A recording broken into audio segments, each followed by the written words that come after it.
pergi ke pantai main pasir. Di pohon kelapa kita berteduh. Terima kasih sudah hadir. Assalamualaikum warahmatullahi wabarakatuh.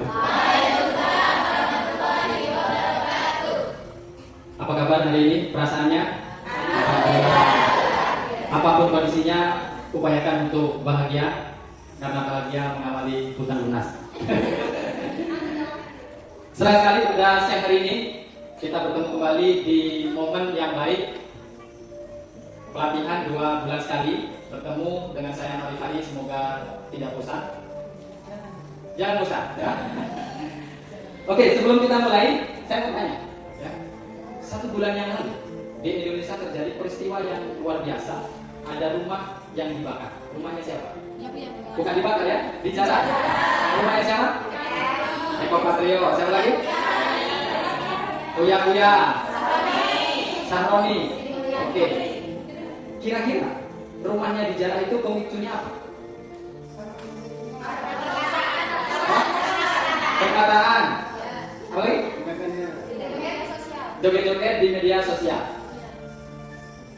1 peluru hanya bisa menembus 1 kepala. 1 kata-kata bisa menembus jutaan kepala. Ngomong itu ada seninya. Salah ngomong telah hidup lo. Nah, pada kesempatan kali ini kita akan belajar bareng-bareng tentang komunikasi, khususnya adalah public speaking. Khususnya apa? Public speaking untuk guru. Karena sederhana, kita salah ngomong, ya itu kan sepele sebenarnya, uya atau mungkin dia nggak ada niat, tetapi ekspresi yang ditampilkan ke media itu membuat orang itu tersakiti. Jadi jutaan rakyat Indonesia itu merasa terhina atas perkataan dia. Mungkin dia nggak sengaja, cuma efeknya seperti itu. Itulah dasarnya kalau kita ngomong itu nggak punya ilmunya, nggak punya seninya, asal ngomong. Kalau ada orang yang mengatakan kok bicara di depan umum itu yang penting pede. Ya, ada ya, yang penting pede asal ngomong. Oh, hati-hati. Kalau kita tidak mempersiapkan untuk tampil di depan, maka kita akan turun panggung itu dengan kehinaan. Jadi hati-hati, kalau kita sudah ngomong tanpa persiapan, kita berpotensi untuk turun panggung dalam kehinaan. Dan teman-teman semua di sini semua adalah profesinya adalah guru. Kita hitung berapa persentase kerjaan guru itu enggak. Kerjaan utama guru itu apa? Ngomong. Kira-kira berapa persen? Dari pagi sampai sore? 90% ngomong. Coba bayangkan, teman-teman dari pagi sampai sore itu ngomong, udah capek. Muridnya nggak paham, sudah ngomong mengeluarkan sampai urat ini, apa? Kencang, lari sendiri. Kira-kira respon kita apa? Marah, males, frustasi, akhirnya moodnya hilang. Terus timbul di kepala ini, bayangkan ini diajar susah-susah. Orang gak PNS, sekarang. Nah, dari kejadian itu kita punya 2 respon. Punya berapa? 2 respon. 1 menyalahkan murid, atau yang kedua mengkoreksi diri kita sendiri. Ya, kira-kira kita mental yang mana? Mental menyalahkan keadaan atau menyalahkan teman? Ada quote yang baru dari itu. Sekarang itu zamannya bukan menyalahkan keadaan, tapi adalah menyalahkan teman. Jadi kalau kita menemui posisi yang murid kita sudah dijelaskan panjang lebar, sama dengan panjang kali lebar, ini konsentrasinya, sudah menerangkan panjang kali lebar, nggak paham, malah rame. Nah itu menjadi koreksi pada diri kita. Kalau tipe kita adalah tim mindset, kita akan menyalahkan murid, nggak bisa diatur, anaknya ngeyel, nggak dondongan, IQ-nya jongkok. Itu mental namanya Pak, mental korban dan menyalahkan murid. Kalau orang yang growth mindset, dia merefleksi ke dirinya. Jangan-jangan saya ngajar ini tidak menarik. Jangan-jangan saya mengajar ini membosankan. Nah, kalau seperti itu kita merefleksi, timbulnya adalah bagaimana saya mengajar itu menyenangkan, mendalam, dan berdampak. Nah, 60 menit ke depan kita akan belajar tentang public speaking khusus untuk guru. 3 jurus jago public speaking untuk pembelajaran mendalam dan berdampak. Pembicara yang baik awalnya adalah pembicara yang buruk. Yang bicara di depan ini adalah tipe orang introvert. Tahu orang introvert? Sedikit bicara, banyak perasaan. Dulu paling takut, gak pede ngomong di depan umum. Ya, bahkan di waktu kuliah jurusan ilmu pemerintahan itu adalah jurusan kekuatannya 2. Satu adalah pikiran, kedua ngomong. Kalau ilmu pengetahuan nggak ngomong, salah jurusan. Nah, saya selama kuliah itu takut sekali untuk menyampaikan ide. Saya jujur. Jadi dari bukan 4 tahun saya kuliah, 6 tahun lah bayangkan. Allah Akbar. 6 tahun itu satu kali saya pernah menyampaikan pendapat itu dikasih applause. Karena selama beberapa semester itu nggak pernah ngomong. Sekali ngomong di applause adalah berani untuk bicara. Nah dari situlah saya menyimpulkan bahwa bisa bicara di depan umum itu bukan bawaan lahir, tapi bisa bicara di depan umum itu karena latihan. Dan teman-teman semua bisa berlatih, yang penting mau dan menerapkan di setiap pembelajaran di kelas. Oke, kita mulai. Tujuan kita belajar, ya, pada kesempatan kali ini pertama adalah peserta paham pentingnya public speaking untuk profesi guru. Profesi apapun di dunia ini, kalau ingin melejit, dia harus menguasai satu ilmu skill komunikasi, yaitu public speaking. Ketika dulu yang daftar, ya, salah satu tesnya apa yang dites? Micro teaching. Isinya apa micro teaching itu? Ngomong, betul? Dari sekian tes itu, yang paling mempengaruhi kami untuk menerima adalah kepawaian dalam mengajar, khususnya adalah ngomong. Micro teaching, tapi kok diem, gugup, wah itu langsung kami coret, ya. Tapi Pak, saya dulu tuh micro teachingnya nggak bagus-bagus amat, macet, mandek, grogi, ya, mental turun, kok keterima Pak? Nggak ada saingan. Terpaksa kami repot. Makanya ke kepala sekolah saya sampaikan, nggak apa-apa masa pelajar, mereka baru tamat SMA, belum ada pengalaman, belum dapat teori, ya wajar aja seperti itu. Apalagi dulu di SMA-nya gurunya modalnya ceramah doang, ya. Nah ini tadi sudah kami nilai, ya. Kalau di saya husnuzon, teman-teman yang presentasi tadi, kalau di kelas ngajarnya nggak gitu kan ya? Karena ini kondisi yang menjebak, sehingga harus seperti itu. Nah, husnuzon saya benar ya, alhamdulillah. Kalau salah itu waduh, PR besar. Yang kedua, peserta paham teori public speaking tentang 3P. Jadi rumus 3 jurus rahasia yang akan saya turunkan ke teman-teman adalah 3P. Prepare, practice, perform. Ulangi, 3P apa? Oke, tangannya ke atas. Nah, tangan ke atas, terus taruh sini. Jurus public speaking. Saya koreksi, 3 jurus public speaking. 3P. Prepare, practice, perform. Masuk di kepala. Yang ketiga, peserta paham struktur presentasi yang sistematis. Jadi ngomong itu ya harus sistematis, terstruktur dan tersusun. Itulah gunanya di sekolah guru itu punya senjata namanya RPP atau modul ajar. Itu perangkat untuk membuat presentasi kita, cara ngajar kita itu terstruktur. Saya yakin guru-guru di sini ilmunya banyak. Karena ilmunya banyak, itu ada emosi untuk memberikan semuanya ke murid. Tapi kita punya ilmu banyak, waktu kita terbatas. Ya, jangan semua ilmu mereka anggap kita langsung paham. Kita potong-potong. Ya, kita potong-potong. Mana pertemuan ini capaian pembelajaran tidak harus satu kali pertemuan selesai, tidak bisa disambung di pertemuan selanjutnya. Ya, kalau itu berat. Nah, untuk sistematis itu kuncinya adalah OBC. Apa? OBC. Opening, body, closing. Oke. Untuk sistematis, katakan lagi. Untuk sistematis, rumusnya OBC. Opening, body, closing. Masuk bos. 4. Tujuan kita adalah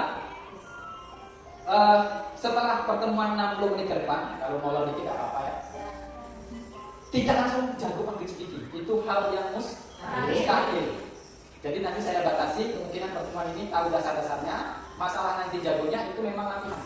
Karena sejak saya berlatih tentang public speaking 2010, hasilnya ya kayak gini. Dari 2010 sudah 15 tahun hasilnya aja kayak gini. Ya. Nah, nanti untuk bisa berlatih bertahap dan diterapkan di pembelajaran di kelas. Ya.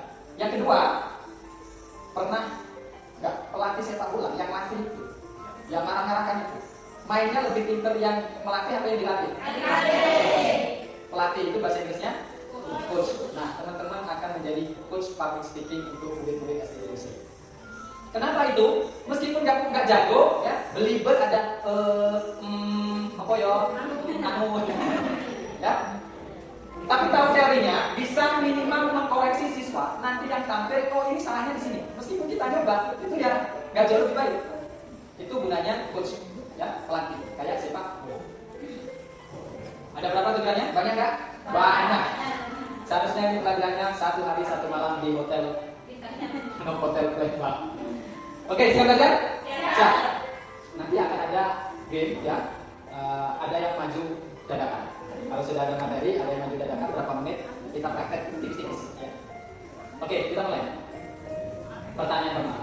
Mengapa belajar public speaking itu penting buat guru? Yuk, yang berani. Materi mental, angkat tangan dan angkat kaki. Kenapa kira-kira pentingnya kita belajar buat guru? Public speaking itu untuk apa? Ya Pak. Menyampaikan materi lebih mudah dipahami siswa. Oke, saya simpulkan. Semakin sederhana Anda menyampaikan materi, itu tanda Anda paham tentang materi. Oke. Agar apa yang kita sampaikan kepada siswa tidak salah diterima atau ditafsirkan. Oke, agar yang kita sampaikan tidak salah alamat. Ya. Kayak siapa itu salah alamat? Alamat palsu ya. Loh, penting ini, ya. Benar jawaban ini. Hampir 90% konflik suami istri itu bukan karena nggak bisa ngomong. Ya, miskomunikasi. Kenapa bisa miskomunikasi? Nanti kita akan ada contoh, ya. Miskomunikasi karena apa?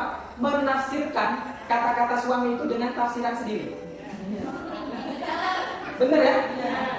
Nanti intonasi meskipun kalimatnya sama, tapi diucapkan dengan nada yang beda, itu ditangkap berbeda. Saya pernah ngalami sama istri. Ambilkan serai. Godise. Ambilkan serai. Godise ya. Beda nggak? Beda. Satu artinya apa? Marah. Akhirnya berarti nesu, kan? Berarti itu 3 malam. Tapi kalau godise ya, akan beda. Oh iya. Ada satu lagi. Kenapa penting belajar public speaking? Ya Pak. Oke, agar sesuatu tertarik. Jadi, apa yang kita sampaikan ke murid, itu ya, itu nomor 2. Yang akan dilihat oleh murid ke kita itu cara menyampaikannya. Pernah nggak? Kita mengikuti acara nih, dulu yang pernah mahasiswa kuliah, ikut acara seminar, materinya itu bagus banget. Cuman nyampainya datar. Kira-kira perasaan yang dirasakan apa? Boring, bosan, ngantuk, akhirnya main HP, coret-coret, menghabiskan sengaja. Nah, apa pentingnya kita public speaking untuk guru? Satu, agar murid lebih tertarik untuk belajar. Jadi kalau murid itu kok kayaknya menurut penilaian kita kok nggak menarik ya, mereka mengabaikan. Nah, itu koreksi. Jangan-jangan cara ngajar saya yang tidak tepat. Yang kedua, kenapa kita penting belajar public speaking? Agar menyenangkan, joyful. Nah, salah satu pilar dari deep learning, pembelajaran mendalam adalah menyenangkan dan menggembirakan. 3, agar materi tersusun terstruktur dan sistematis, nggak kemana-mana. Dan yang 4, menjadi pelatih bagi murid untuk jago public speaking. Jadi selain melatih Bapak Ibu untuk mengajar yang menyenangkan terstruktur, tujuan yang kedua adalah menjadi coach untuk melatih siswa kita jago public speaking. Nggak perlu semuanya jago, nggak, ya. Mana yang potensi, bahkan yang cerewet-cerewet itu suka ngomong, kata-katanya nggak habis, itu adalah calon pembicara handal. Jadi cerewet adalah bakat untuk menjadi pembicara handal. Bersyukur disebut cerewet. Dan salah satu profil lulusan yang ditekankan oleh Kementerian Pendidikan itu adalah skill komunikasi. Ya, kalau kita jago ngomong, MC ataupun dimanapun, ya, kalau kita pintar ngomong, itu kita tuh dianggap pintar, meskipun dia agak blon. Karena berbicara itu menyimpulkan apa yang ada di kepala kita. Seperti itu. Lanjut. Nah, ini penting. Apa yang Anda takutkan untuk bicara di depan umum? Aku salah. Jadi sebelum kita belajar teknik gimana cara ngomong, ini harus selesai. Apa yang kalian lakukan? Takut salah? Ya Pak? Tidak menguasai materi sehingga disorakin? Ada lagi? Takut tidak didengar, ditolak? Elias? Membosankan. Nah, ini yang baru mahasiswa ya. Saya nggak tahu di UT itu online semua atau ada presentasi. Jadi ada ya presentasi ya. Habis ini kalian harus beda dengan mahasiswa yang tidak pernah ikut latihan kali ini. Nah ini openingnya seperti apa, penyampaiannya seperti apa, closingnya seperti apa. Tadi saya buka materi, ada yang sadar pakai apa? Pantun. Biasanya nggak gitu ya? Nah, memang sengaja ngasih contoh. Apa yang Anda takutkan? Nah, surveinya begini. 75% orang merasa takut untuk berbicara umum itu, ya. Ini di survei di People Alma Netbook. 3.000 warga Amerika itu menemukan posisi teratas yang paling ditakuti. Nomor 2 itu berbicara di depan umum, nomor 1-nya adalah kematian. Jadi berbicara di depan umum itu adalah yang ditakuti nomor 2 setelah kematian. Betul nggak? Betul. Tapi nggak suruh bicara itu. Apalagi langsung ditembak, Mbak maju. Oh, ya. Secara fisik, ya, itu keringat keluar, jantung ngeblek. Nah, oke. Hambatan public speaking ini harus kita rilis ya, harus kita bersihkan. 1. Khawatir penilaian orang lain. Jadi kalau khawatir dinilai orang lain, cara menanggulanginya adalah kamu juga belum tentu bisa. Yang komentar itu belum tentu bisa. Gitu. Jadi jangan takut validasi orang lain. Takut gagal, lupa materi, biasa. Manusia itu memang tempatnya salah dan dosa. Takut ditolak, tidak didengar, dicuekin. Kalau dicuekin, kalau fake mindset, sesung aku orang yang tampil, trauma. Kalau belum mindset, coba lagi. Berarti saya belum menerapkan teori public speaking. Yang keempat, kurang pengalaman bicara. Nah, public speaking itu adalah pengalaman. Gitu ya. Ada satu ilmu yang tak dilatih langsung bisa. Ya, habis ijab kabul. Gak tahu. 5 kurang keterampilan atau skill bicara. Jadi keterampilan berbicara bukanlah bakat, tapi ada latihan.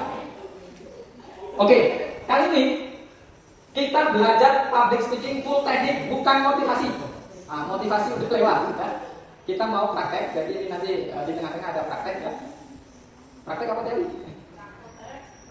Teori dikit dan ada prakteknya. Jadi apapun itu, jangan sampai kita menjadi orang yang ada kan orang, teori. Sebentar. Ketika orang yang mengatakan itu menunjukkan bahwa dia tidak berisi. Karena teori itu berasal dari praktek. Kalau kita mempraktekkan sesuatu tanpa teori, itu nabrak-nabrak dan kemungkinan banyak sesatnya. Jadi memang untuk mengajarkan itu, satu fondasinya adalah teori, dan teori itu dipraktekkan. Kalau ilmu nggak dipraktekkan, dia nggak efek. Begitu. Quote itu. Ilmu yang nggak dipraktekkan, dia nggak efek. Masuk dulu. Masuk. Apa itu public speaking? Jadi kalau teori komunikasi itu banyak, ya, komunikasi kepada diri sendiri, komunikasi kepada 2 orang, atau komunikasi kepada banyak orang. Nah, kalau public speaking ini berbicara ke banyak orang. Apa intinya? Intinya adalah apa yang kita sampaikan itu maknanya sama dengan yang nerima. Karena ada kita nyampaikan A, yang nerima B. Contoh, yang sebulan lalu agak geger lagi di Blitar. Siapa menterinya? Bukan sebelum itu. Setelah itu, hah? Tadi apa? Dengar aku. Menteri siapa? Menteri Agama. Dia bilang gimana? Jadi jangan sakit nggak Pak? Sudah di sini kan? Sakitnya itu di sini. Kira-kira maksud beliau itu bertahan nggak? Tidak. Cuman yang ditangkap oleh jutaan manusia di desa menghina. Itu jadinya bukan public speaking. Jadi public speaking saya pemahamannya A, Anda nerimanya A.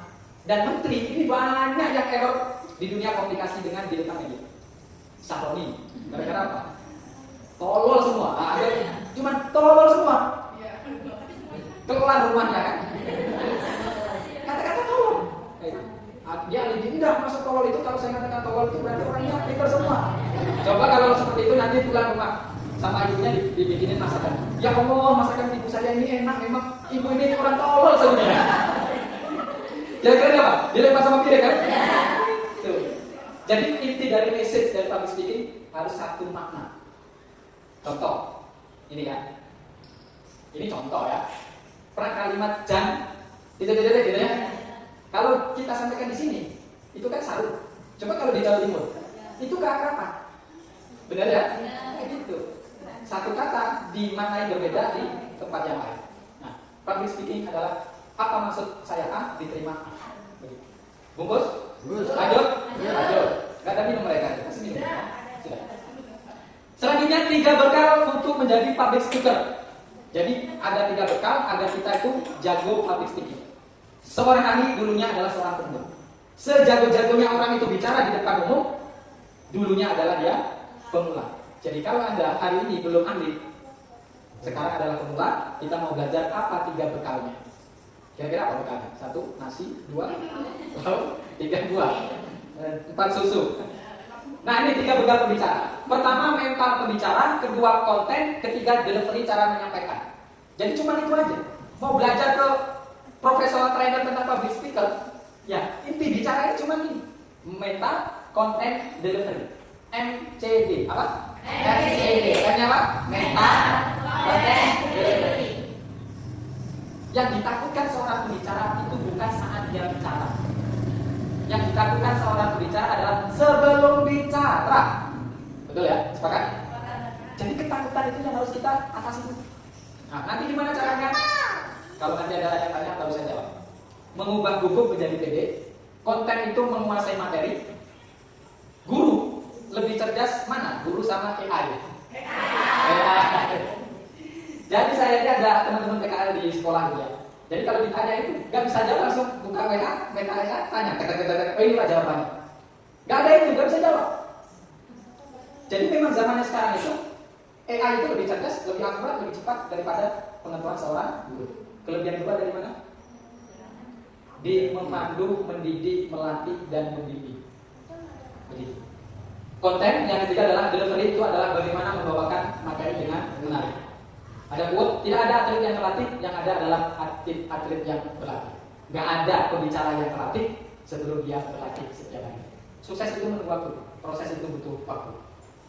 Oke, lanjut selanjutnya 3 bekal. Nah ini jurusnya 3P, ya.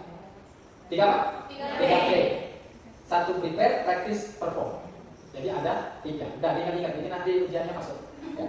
Habis ini diuji, sebutkan jurus 3P apa aja yang nggak bisa jawab, nggak dapat manusia. Oke, prepare. Ayo ikuti. Prepare, persiapan. Practice, praktek. Perform, tampil. Oke, kita lanjut. Prepare, persiapan. Nah, persiapannya 2 M. 2 miliar. 2 M itu mental dan materi. Jadi sebelum kita ngajar, sebelum kita ngomong, ini persiapannya. Mental dan materi. Ya, mental dan materi. Mental ini pertama untuk menghilangkannya mindset positif. Bayangkan yang positif, bukan yang negatif. Jadi sebelum tampil itu jangan gini, nanti kalau nggak didengar gimana ya? Nanti kalau dicuekin gimana? Itu nggak usah dipikirin, tapi beralih ke pikiran positif. Kalau saya tampil memuka, saya direkrut di SD Negeri. Gitu. Jadi positif. Kalau saya ngomongnya bagus, berarti menandakan saya ini belajarnya berhasil. Nah itu pertarungan antara setan dan malaikat. Yang kedua sedikit salah itu aja. Sepekan yang lalu saya isi di SMK 1 Mesuji Raya. MC-nya itu, baik Bapak Ibu sekalian, demikian pembukaan acara pada pagi hari ini. Mari kita tutup dengan bacaan Bismillahirrahmanirrahim. Tahu semua. Gak apa-apa Mbak, setelah itu gak apa-apa. Salah itu biasa. Yang penting berani mencoba. Sedikit gugup itu baik daripada tidak mencoba. Jadi ilmu public speaking yang penting mencoba. Semua ahli itu awalnya adalah pemula. Nah, ya, keterampilan berbicara bukanlah bakat tapi latihan. Itu untuk mengatasi mental. Nah ini saya skip ya. Yang kedua, prepare yang kedua, 2 M tadi, 1 mental, 2 materi. Nah ada 4 kunci. Kalau ngajak ke siswa itu bentuknya modul pembelajaran atau rupiah tiap. Rupiah tiap. 4 hal. 1 topiknya apa? Ketahui kebutuhan audiens. Nah, 3 tentukan tujuan, 4 membuat RPP-nya alurnya. Pahami topik. Nah, itu topiknya tadi adanya. Nah, ini topiknya perubahan wujud, ya. Perubahan wujud. Nah, itu topiknya. Ketahui kebutuhan audiens. Jadi apa yang kita sampaikan, ya, itu sebelum masuk ke materi, itu dihubungkan dengan apa yang ia rasakan, ia pikirkan, dan ia temukan dalam keseharian. Itu namanya kontekstual. Itu di pilar pembelajaran mendalam ada. Jadi menghubungkan apa yang kita pelajari sebelum masuk teori, itu dihubungkan dengan yang ia alami. Anak-anak, siapa yang suka minum es? Es apa gitu? Nah, es itu dalamnya apa? batu Pak, es batu. Nah, kalau es batu terus dipanasin, dia mencair apa memadat? Mencair. Jadi siswa ya. Batu es kena panas, dia mencair apa memadat? Nah, daripada kok bisa mencair, itu kenapa? Karena kena panas. Nah, itu disebut namanya mencair. Jadi bukan langsung ke teori. Apa namanya? Padat, benda padat berubah menjadi cair, namanya mencair kuno. Apa? Kuno.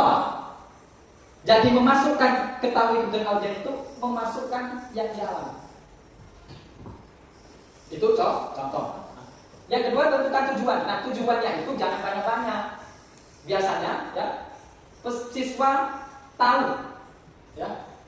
Siswa bisa menyebutkan 3 jenis zat. Ya, itu dulu. Yang kedua, siswa tahu menyebutkan proses perubahan wujud zat. Udah 2 itu. Yang dibanyakin di mana? Di praktek. Kalau ada langsung disediakan, kalau enggak itu digambar. Gitu ya. Jadi bukan modal apa? Modal ceramah, tapi ditujukan. Nah, itu untuk siswa-siswa yang nggak rendah. Terus membuat alur MTP. Nah, untuk menyusun materi, ya, kalau ini merupakan menjadi kendala. Jadi merencanakan materi ini, pertama tujuan, peserta tahu dan mampu menyebutkan 3 langkah public speaking. Oke, sebutkan 3 langkah public speaking. 1, prepare. 2, practice, perform. Jadi dia bisa menyebutkan itu, dia mencapai tujuan pertama. Selesai. Nah, kalau mau dielaborasi, mau dimendalamkan, oke, 3 langkah public speaking tadi adalah prepare, practice, perform. Sekarang terangkan kembali. Apa itu prepare, practice, perform? Yuk, siapa yang berani?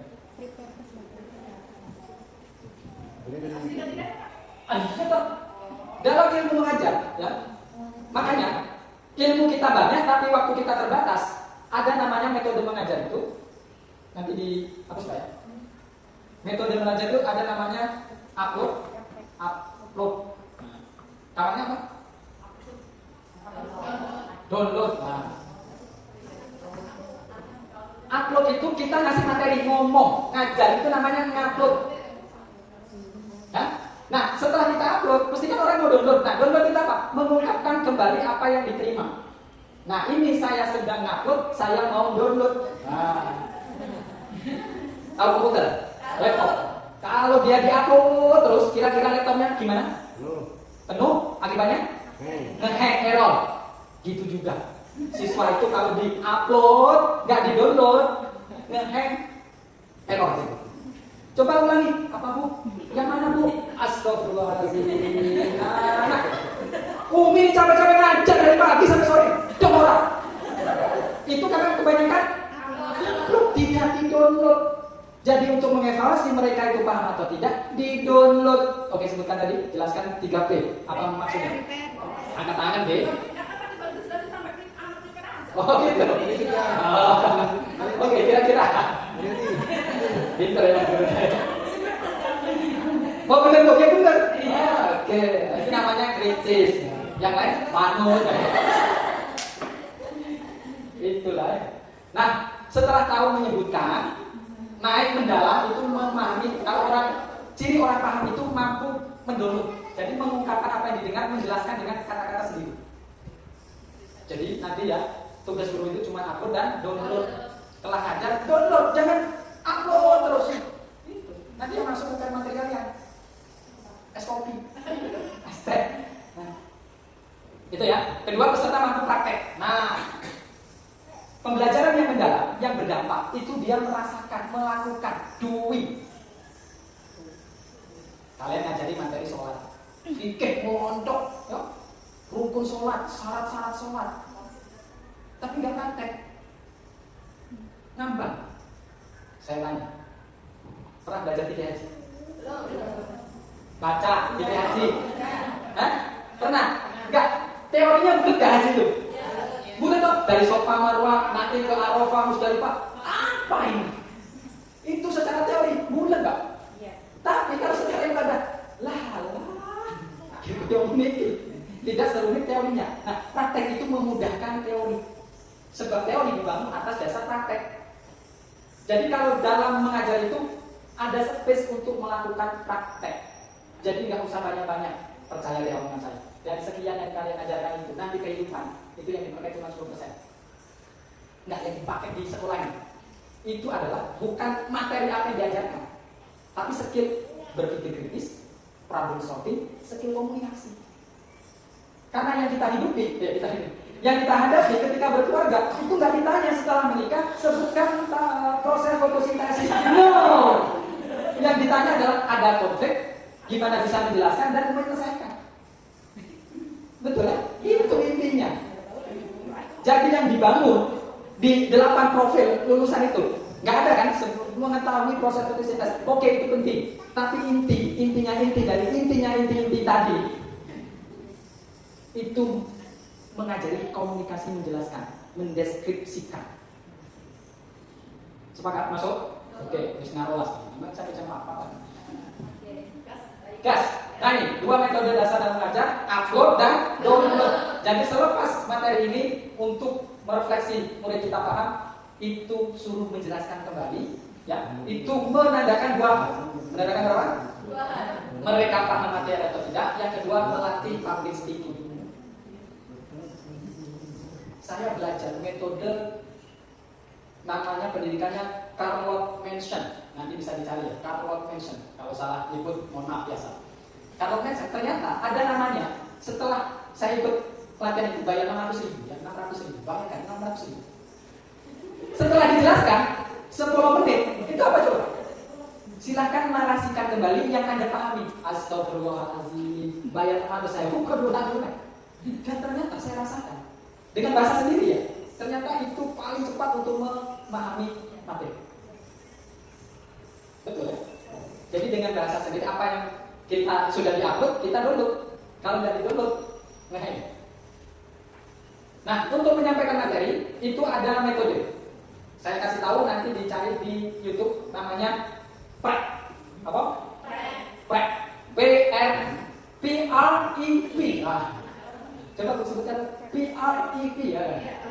Bahasanya PREP. PREP, ya, PREP. PREP.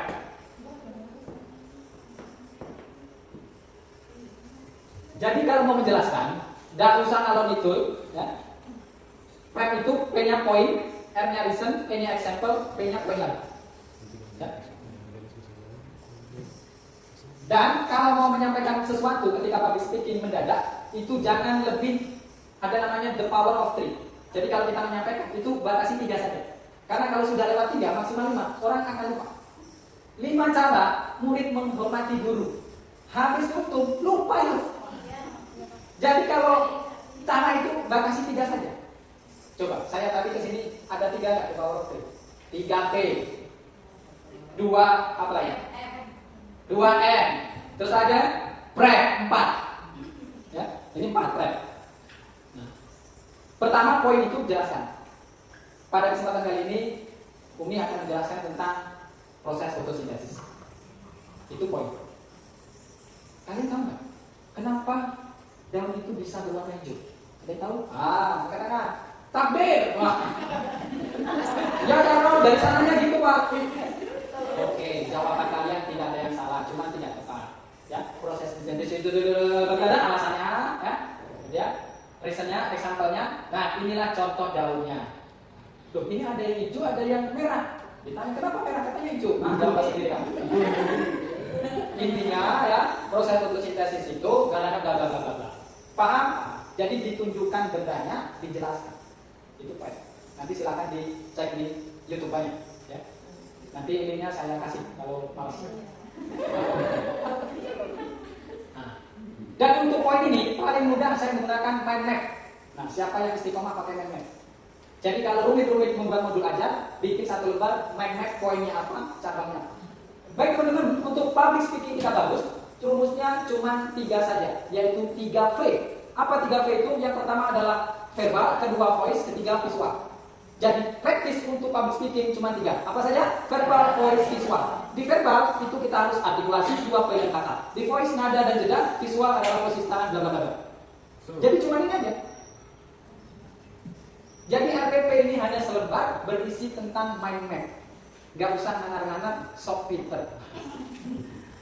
Nah, ini contoh namanya untuk menjelaskan prep tadi. Jadi dia poin-poin seperti ini. 3 cara menjadi kaya. Siapa yang mau tahu ingin tahu caranya? Saya. Mau tahu? 1. Melihara tuyul. 2. Menikah dengan anak tunggal, orang tuanya sakit-sakitan stroke, seminggu lagi mau meninggal dunia. Kan ada bahasanya kaya. Yang ketiga, bekerja keras. Iyalah apa? 3 ciri mencari pasangan hidup. Ya. 3C kriteria istri soleha. C pertama adalah cantik. Kedua adalah cerdas dan yang ketiga adalah coleha. Dan untuk mendapatkannya rumusnya adalah 3B. 1 adalah berdoa, kedua adalah berusaha, kalau tidak ketemu sudah berdoa dan berusaha, yang ketiga adalah bercermin. Itu namanya poin. Atau cara menyusun materi dengan menggunakan kalimat WWH. WWH. Jadi sebelum masuk materi, membagikan motivasi agar murid itu penasaran, jawab dulu kenapa murid butuh belajar ini. Itu harus dijawab dengan 2 atau 3 poin. Ingat saya jelaskan tadi, kenapa kita penting belajar public speaking? 1, 2, 3, 4. Tujuannya apa? Untuk saya merasa butuh.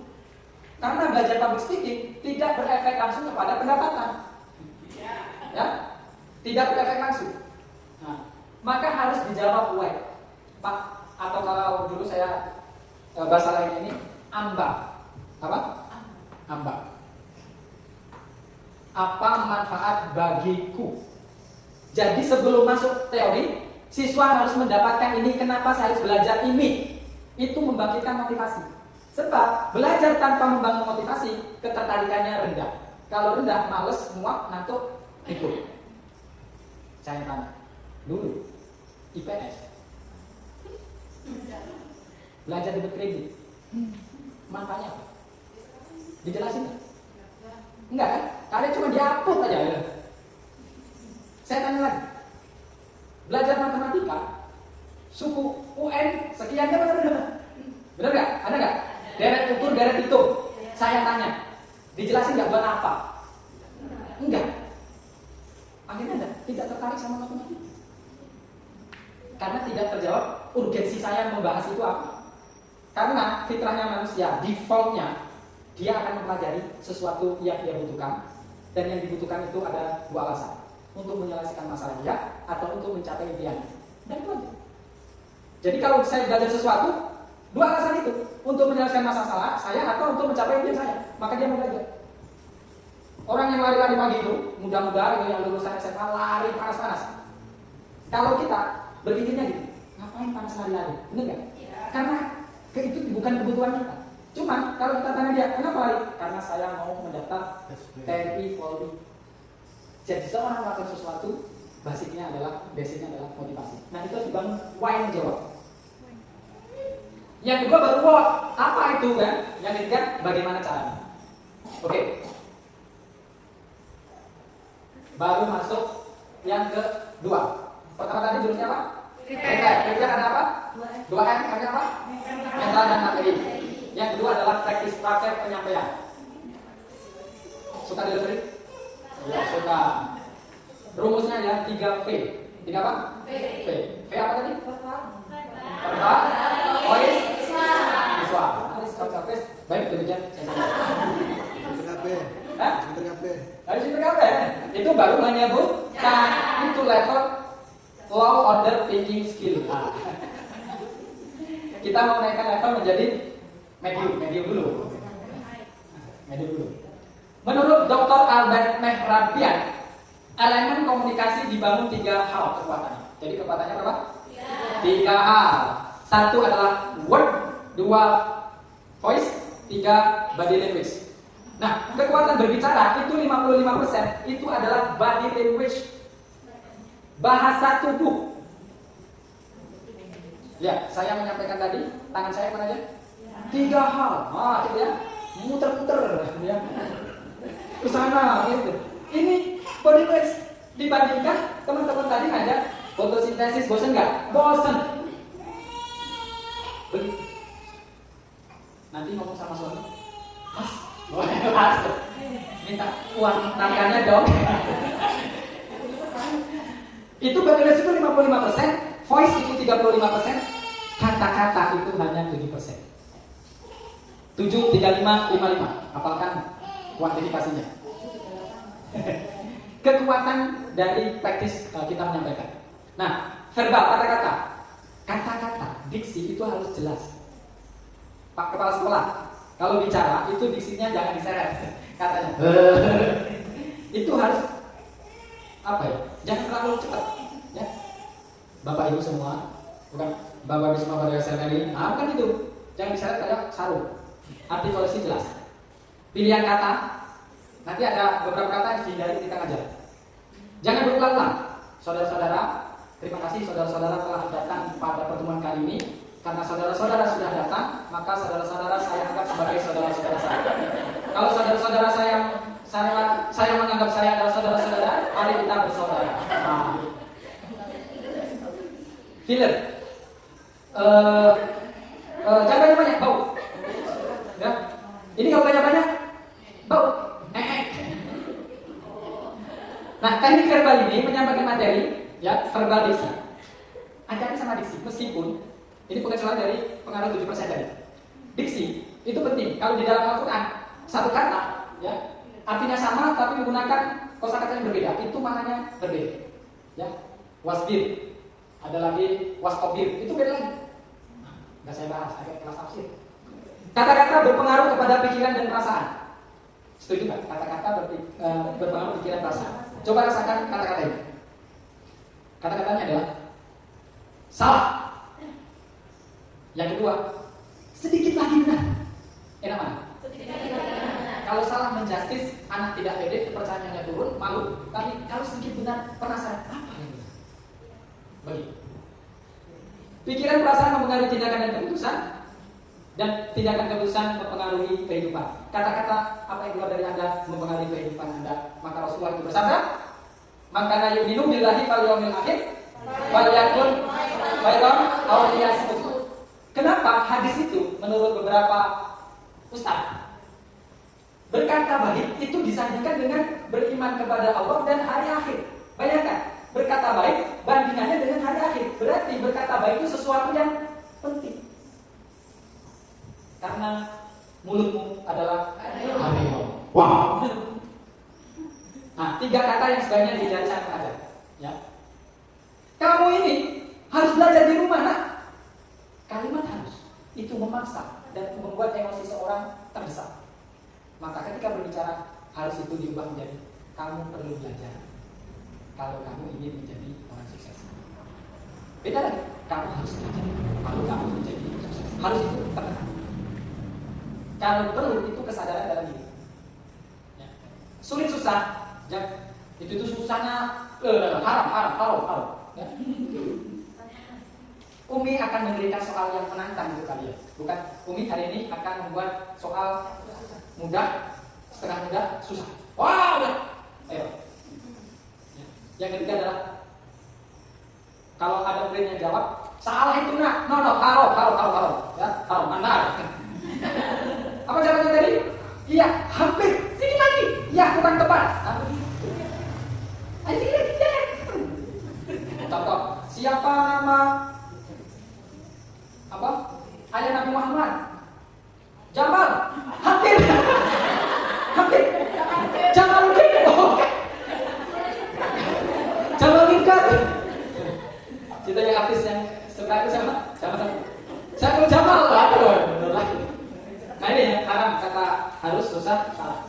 Karena kalimat-kalimat ini kalimat-kalimat fit mindset. Kalimat-kalimat ini adalah kalimat-kalimat growth mindset. Kemudian ya, jadi.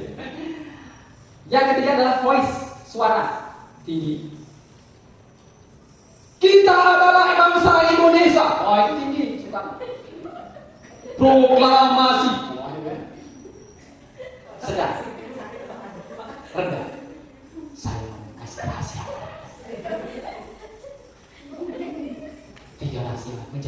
secara cepat. Intonasi, penekanan, ya. Bapak Ibu semua, kalau kita ini mengajar kepada murid yang mendalam dan berdampak, ada 3 rahasianya. Ada berapa? 3. Nah, itu namanya intonasi, penekanan. Bapak 3 itu penting. Vokal. Kita ajar vokal. Teorinya nih, Mbak dibaca tuh. Artinya, bagaimana kita mengatakan sesuatu,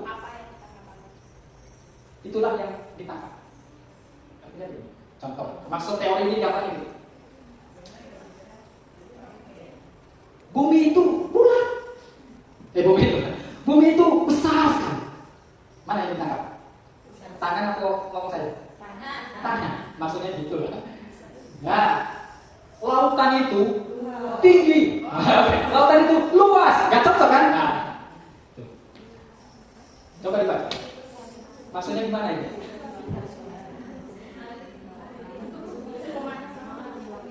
Coba satu bacanya gimana yang benar? Satu orang dong, bareng-bareng, berani kan proyekkan? Gimana Bu? Yuk, baca Bu yang benar. Cara baca vokal. Cara bacanya aja, yang benar gimana? Iya, seharusnya ini kan menurutnya salah, yang benar gimana? Bacanya. Suami artis, Ari Untung rugi 600 juta. Masih mulai nggak? Nah, coba Mbak, yang nggak naik, coba lagi, yang pas gimana? Racikannya dulu. Sebenarnya kacamata. Ditipu suami artis, Ari Untung rugi 600 juta. Ya. Belum. Seharusnya komanya di mana? Ditipu koma. Ditipu oleh artis Ari Untung. Ditipu suami artis Ari Untung. Ditipu suami artis Ari Untung rugi 600 juta. Kalau bikin kan bingung, Ari Untung rugi, gimana untung rugi kan? Nah, diuntung ya. Mas mau nanya? Enggak. Saya nggak mau nanya. Saya mau nanya. Oh, errornya di mana? Ini makanya kalimat ini ada namanya projection. Projection itu nih. Projection itu adalah memandang orang lain harus sama persepsinya dengan saya. Itu kesalahan sering di WA. Jadi kalau baca WA jangan pakai metode baper. Istri, WA-nya panjang, dijawab sama saya. Oh, nggak apa-apa, ye. Itu kalau pakai baper, mana? Jadi kalau baca WA jangan pakai perasaan.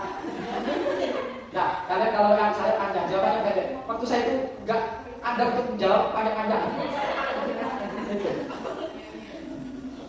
Rugi, udah ketik nggak ada biaya. Mas mau nanya? Enggak. Wah itu sebut ini. Mbak suka Faisal? Faisal siapa? Kenapa emang? Coba Bu. Perawatan wajah, yes. Nah, untuk belajar voice itu ada namanya emphasizing. Caranya gini maksudnya, ada ups, ada down. 1 kakek, 2 kakek, 3 kakek, 4 kakek, 5 kakek. Ini dipakai di iklan-iklan. Di Rinso ya. Saya nggak bisa itu. Saya, apa? Nah, kayak gitu. Ini teori ini banyak dipakai di iklan-iklan. Nah, kita mau latihan bicara pakai namanya smiling voice. Coba dibaca salah satu dulu.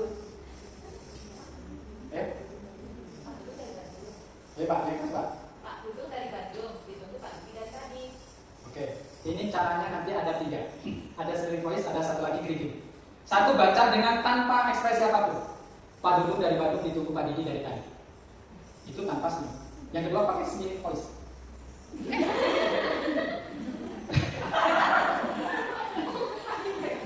Pak Dudung dari Bandung ditunggu Pak Didi dari tadi. Nah, itu pakai suami smiling. Jadi kalau ngomong itu harus dipaksakan senyum. Itu wajib untuk pembicara. Assalamualaikum warahmatullahi wabarakatuh. Teman-teman semua, pada kesempatan ini saya akan presentasi tentang fotosintesis. Beda. Kalau manggil murid apa kalian di kelas? Mas, Mbak.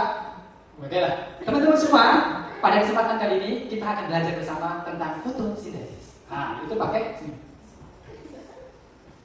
Coba pakai senyum, 1, 2, 3 bareng. Kemayu.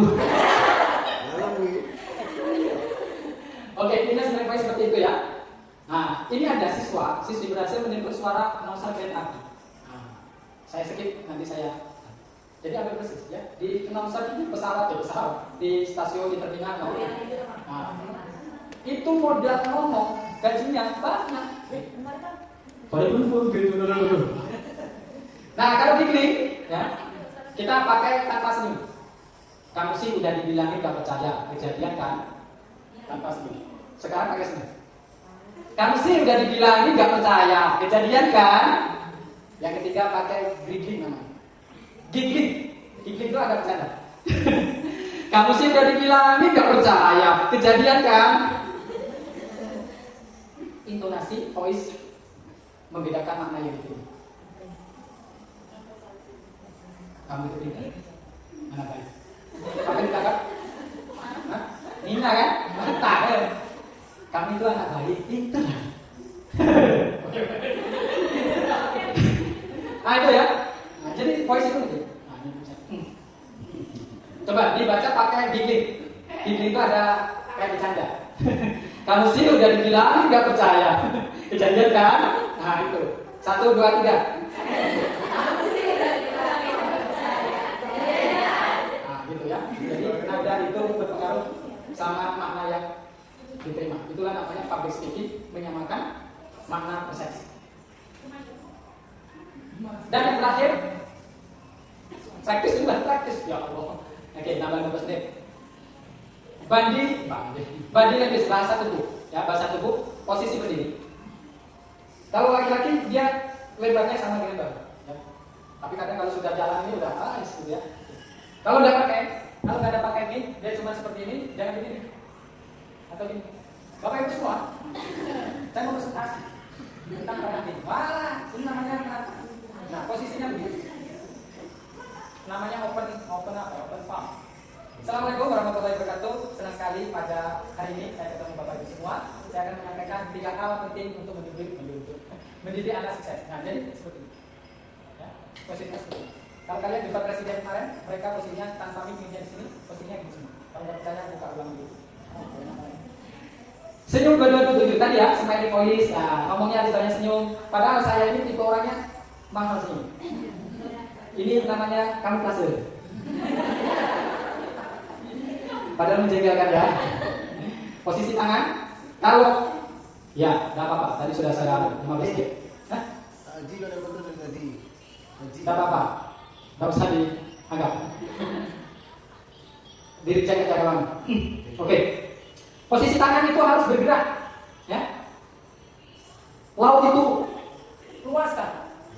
Tinggi gunung ini, bumi itu bulat. Nah itu ada macam-macamnya, ya. Semangat. Intinya adalah posisi tangan ya, itu macam-macam, eye contact. Jadi ini saya kembali ke upload gelut. Kalau kita online itu 4 menit peserta harus disapa. Tapi kalau offline itu peserta 10 menit harus diajak ngomong, jangan lebih dari 10 menit harus dilempar, ditanya apa pendapat Anda. Itu ada yang ngantuk terbuka, yang nggak fokus jadi fokus. Itu teknik 10 menit sekali, sampai sedetail itu. Dan ke semua arah, jadi tidak sini, jangan sini terus. Perpindahan posisi, nah tidak, dan tetap seperti itu. Gerak tangan dan kenali bahasa tubuh negatif. Kayak ini. Coba kamu, apa tadi? Tidak boleh nih. Coba Mbak Rifah. Nah gini.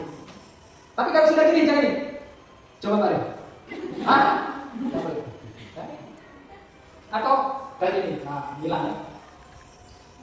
Oke. Prepare. Practice. Terakhir perform. Prepare ada berapa tadi? 2 M. Yang pertama? Mental dan materi. Practice. 3 P. P apa ya? Pertama, face, visual. Nah ini baru teori semua. Nggak ada praktek. Praktek cuma smiley tadi. Nah untuk perform, tampil struktur dan sistematis OBC, opening, body, dan closing.